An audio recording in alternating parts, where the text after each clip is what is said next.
নমস্কার দর্শক বন্ধু, আমি দশভুজামা ব্লগস আবারও তোমাদের সামনে হাজির একটা গুরুত্বপূর্ণ টপিক নিয়ে। আশা করছি তোমরা প্রত্যেকে ভালো আছো, সুস্থ আছো।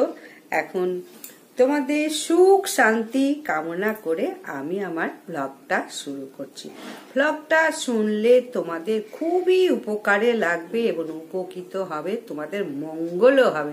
তাই ভিডিওটা শেষ পর্যন্ত দেখো। এই যে ভুলেও এই কাজগুলো করবে না, এই খাবারগুলো এই দিনকে খাবে না, নীল ষষ্ঠীর দিন। ওং নমঃ শিবায়, ওং নমঃ শিবায়, ওং নমঃ শিবায়, এই পঞ্চাক্ষর মন্ত্রটি উচ্চারণ করো নীল ষষ্ঠীর দিন। নীল ষষ্ঠীর দিন এই খাবারগুলো ভুলেও খেও না, তাহলে নতুন বছরে নানান রকম সমস্যা, অর্থকষ্ট, বাধা বিঘ্ন ভুগতে হবে। আমরা সকলেই জানি মহাদেবের আর এক পুজো নীল পুজো বা নীল ষষ্ঠীর পুজো, কারণ মহাদেবের আর এক নাম নীলকণ্ঠ, আর মা ষষ্ঠীর আর এক নাম দেবী দুর্গা বা দেবী দুর্গার আর এক রূপ মা ষষ্ঠী। এই দিনই মা বোনেরা সন্তানের কল্যাণের জন্য, পরিবারের সুখ শান্তির জন্য এবং দুর্ভাগ্য দরিদ্র কাটানোর জন্য এই নীল ষষ্ঠী ব্রত করে। শাস্ত্র বলছে এই দিনে যদি কোনো নারী ভক্তি মনে পালন করে, সেই বাড়িতে স্বয়ং মহাদেবের কৃপা লাভ পাওয়া যায়। এবছর 2024 সালে নীল ষষ্ঠী ব্রত পালন হবে আগামী 12 এপ্রিল 29 চৈত্র শুক্রবার 2024। যেহেতু নবরাত্রি চৈত্র মাসে বাসন্তী পুজো শুরু হয়ে গেছে, তাই এই দিনে ভুল করেও একদম করো না। এই খাবারগুলো কিন্তু ভুলেও মুখে দিও না। এছাড়া নীল ষষ্ঠীর মহাযোগে যারা এই দিনে সামান্য ফুলটি পায়, তারা এই নতুন বছরে হয় ধনবান, ভাগ্যশালী, বিত্তশালী। তাই অবশ্যই আবারও বলবো, ভিডিওটা শেষ পর্যন্ত দেখো, তোমাদের প্রত্যেকের উপকারে লাগবে। এবং কমেন্ট করো, লাইক করো, জয় শ্রীকৃষ্ণ কমেন্টকে বলো। এইবার বলবো, চৈত্র মাসে গুরুত্ব তো অনেক অনেক বেশি। এই মাসেই রয়েছে বাসন্তী পুজো, অন্নপূর্ণা পুজো, রামনবমী, একাদশী, হনুমান জয়ন্তী, নীল পুজো, চড়ক পুজো, চৈত্র সংক্রান্তি, এরপর আসবে নতুন বছর পয়লা বৈশাখ। তাই এই সময় কিছু কিছু ভুল একদম করতে নেই। তার মধ্যে আরেকটি হচ্ছে খাদ্য। খাবারের প্রভাব কিন্তু সবার আগে আমাদের শরীরে, মনে এবং পারিবারিক সমস্যা দেখা দিতে পারে। তাই খাবারে ভীষণভাবে গুরুত্ব দেওয়া হয়েছে। শাস্ত্রে বলছে খাবারে যেমন বিশেষভাবে প্রসাদ হয়, আবার এই খাবারও আমাদের জীবনে দুর্ভাগ্য ডেকে আনে। তাই চৈত্র মাসে ভুলেও কিন্তু এই 7টি বাড়িতে একদম খাবার গ্রহণ করো না। এতে নতুন বছরে নানা রকম সমস্যা, কষ্ট, দুর্ভাগ্য আসতে পারে। এই আজকের জীবনে কিন্তু এত কিছু মানা সম্ভব নয়, আমরা বুঝতে পারছি। বিভিন্ন জায়গায় তো খেতেই হয়, তাই যতটা পারো চেষ্টা করো এই নিয়মগুলো মানার। তাহলে পরিবারের সুখ শান্তি বৃদ্ধি তো হবেই, শান্তিও ফিরে আসবে, বাস্তুদোষ, পিতৃদোষ সমস্ত কিছু কেটে যাবে। 18টি পুরাণের মধ্যে গরুর পুরাণে বলছে 7 জন ব্যক্তির বাড়িতে কখনো খেতে নেই, তাহলে দুর্ভাগ্য ব্যাধি কখনো পিছন ছাড়বে না। প্রথম হচ্ছে সরাসরি খাদ্যের কথা। কোনো খাদ্য খেলে শরীরে পড়ে, মনে পড়ে। এই গরুর পুরাণ বলছে 7 জন ব্যক্তির বাড়িতে যদি খাই, নরক যন্ত্রণার মতো দুর্ভাগ্য আমাদের ভোগ করতে হতে পারে। তাহলে কাদের বাড়িতে খাওয়া নিষেধ, সেইটা একটু তোমাদের এখন বলবো। তোমরা আবারও বলবো, ভিডিওটা শেষ পর্যন্ত দেখো এবং কমেন্টে লেখো জয় শ্রীকৃষ্ণ। যারা কালা জাদু, ব্ল্যাক ম্যাজিক, টুকটাক যারা করে, এরকম বাড়িতে কিন্তু ভুল করেও খেও না। এমনকি প্রসাদও যদি দেয়, সেই প্রসাদও খাবে না। যদি সেই পুজোয় নিজেরা না যাও বা নিজের চোখে না দেখো, কখনো সেই প্রসাদ খাবে না। যদিও প্রসাদ দেয়, প্রসাদকে তো অবহেলা করতে নেই। কপালে বা মাথায় ঠেকাও, ঠেকিয়ে জলে দিয়ে দাও। এই জিনিসটা নিজের চোখে না দেখলে কখনো খেও না।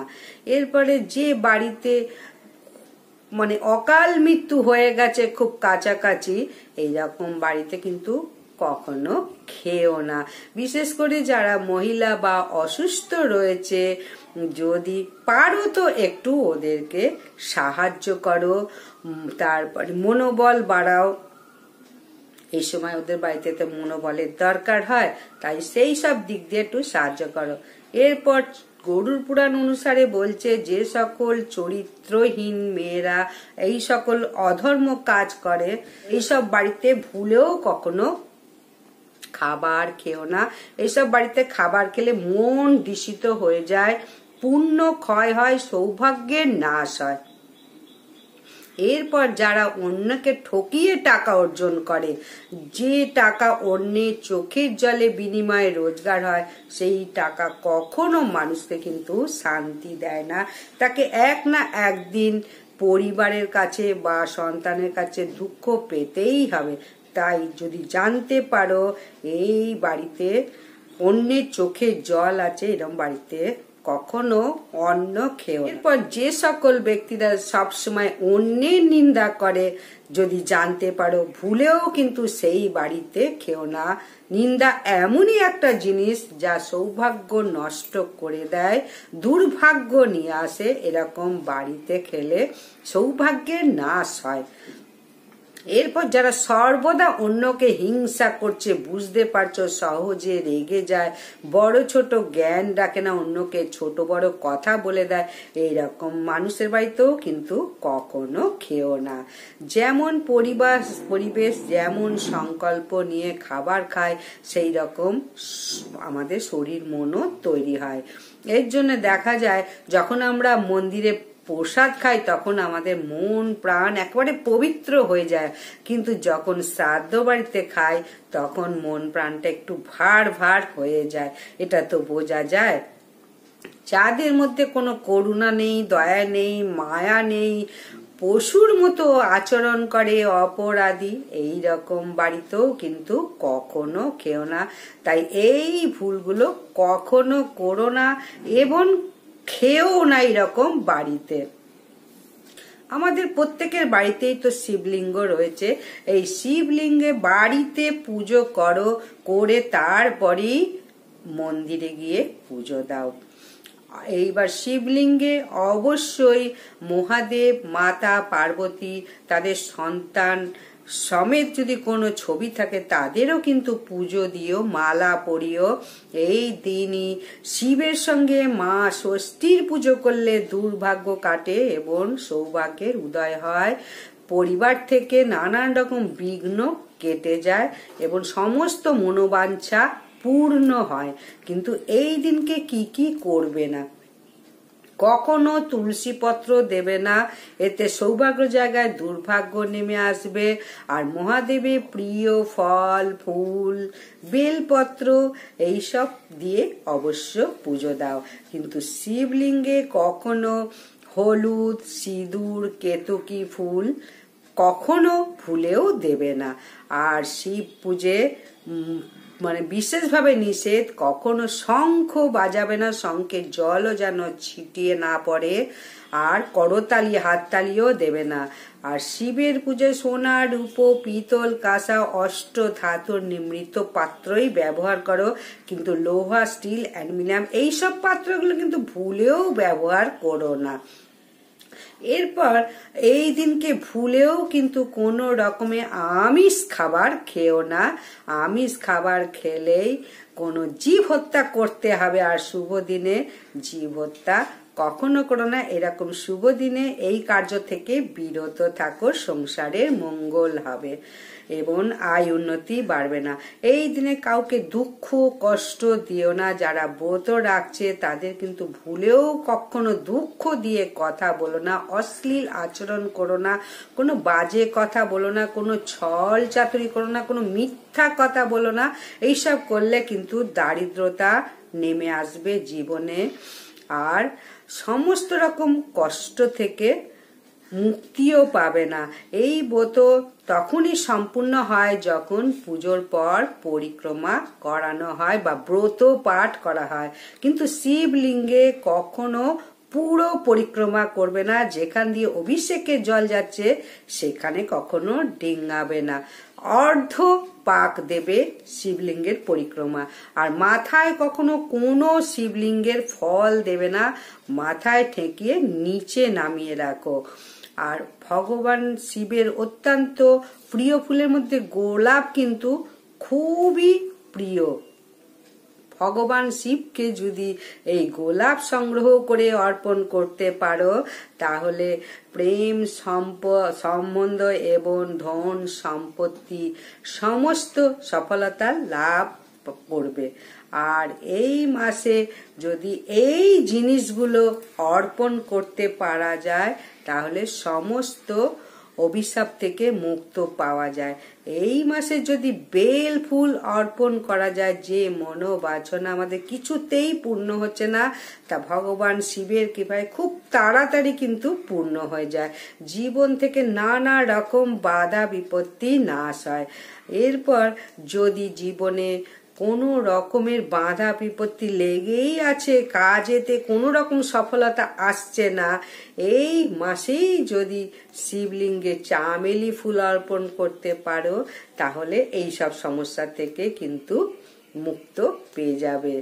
আর ধূত্র ফুল মহাদেবের তো ভীষণ পছন্দের শিব পুরাণ অনুসারে।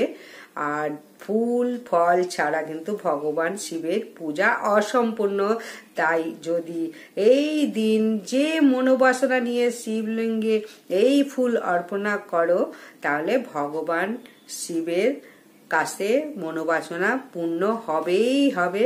তাই এই মাসকে কিন্তু মনোবাসনার মাসও, মনোবাসনা পুণ্যের মাসও বলা হয়। জ্যোতিষ শাস্ত্র অনুসারে এই আকন্দ ফুল ভগবান শিবের ভীষণ প্রিয়। নীলকণ্ঠ, পদ্ম, নীলকমল ভগবান মহাদেবের ভীষণ পছন্দ। কিন্তু কেতকী, কেওড়া, জবা ভুলেও কিন্তু অর্পণ করো না মহাদেবের কাছে।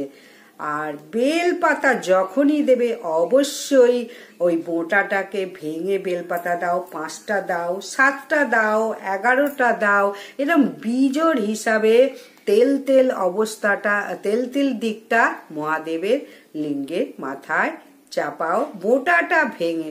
তাহলে এই সব জিনিসগুলো যদি করো তাহলে কিন্তু মনোবাসনা পূর্ণ হবে, সমস্ত রকম দুঃখ দুর্দশা কেটে যাবে। আর সামনেই শুধুই আনন্দ আর আনন্দ। তাহলে এই মাসকে লক্ষ্মীর মাসও বলা হয়, চৈত্র মাস। তাহলে অবশ্যই এইভাবে পালো এবং মাসটাকে এইভাবে কাজ করে যাও। যা যা বললাম ভিডিওটা কিন্তু তোমাদের খুবই কাজে লাগবে। খুব সুন্দরভাবে শেষ পর্যন্ত শোনো। ভালো লাগলে অবশ্যই আবারও বলবো লাইক, সাবস্ক্রাইব এবং শেয়ার করে দাও বন্ধু বান্ধব সকলকে। অবশ্যই কমেন্টে হর হর মহাদেব বা ওম নমঃ শিবায় পঞ্চাক্ষর লিখতে ভুলো না। নমস্কার, বিদায়।